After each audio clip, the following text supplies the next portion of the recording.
Hello दोस्तों, नमस्ते। आप सभी का स्वागत है हमारे इस ज्ञान से भरे सफर में। क्या आपने कभी सोचा है कि वेद में ऐसा कौन सा रहस्य छुपा है जो इंसान की पूरी जिंदगी बदल सकता है? आखिर क्या है वो ज्ञान जो हजारों साल बाद भी इतना शक्तिशाली है? चलिए जानते हैं एक छोटी सी कहानी के माध्यम से। बहुत समय पहले एक छोटी से गांव में अर्जुन नाम का एक जिज्ञासु लड़का रहता था। उसे हमेशा एक ही सवाल परेशान करता था, क्या सच में वेदों में कोई छुपा हुआ रहस्य है? एक दिन उसने अपने गांव के वृद्ध गुरुजी से पूछा, गुरुजी, वेद में ऐसा क्या ज्ञान है जिसे लोग आज तक समझ नहीं पाए? गुरुजी मुस्कुराए और बोले, अगर सच में जानना चाहते हो तो जंगल के उस पुराने आश्रम में जाओ, वहां तुम्हें जवाब मिलेगा। अर्जुन अगले ही दिन जंगल की ओर निकल पड़ा। घना जंगल, चिड़ियों की आवाज और रहस्यमयी शांति। चलते चलते वो एक पुराने आश्रम तक पहुंचा। वहां एक साधु ध्यान में बैठे थे। अर्जुन ने हाथ जोड़कर कहा, मुझे वेदों का छुपा ज्ञान जानना है। साधु ने आंखें खोली और बोले, वेदों का ज्ञान कोई किताब में छुपा खजाना नहीं है, ये जीवन जीने का तरीका है।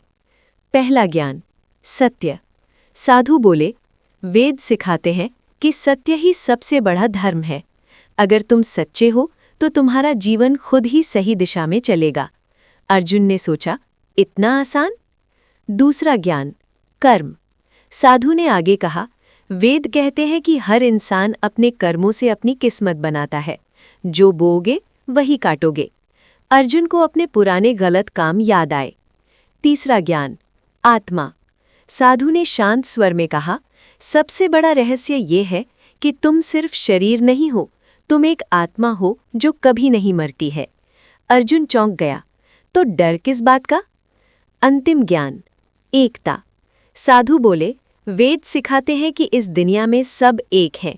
पेड़, नदी, इंसान, सब एक ही ऊर्जा का हिस्सा है। अर्जुन की आंखों में चमक आ गई।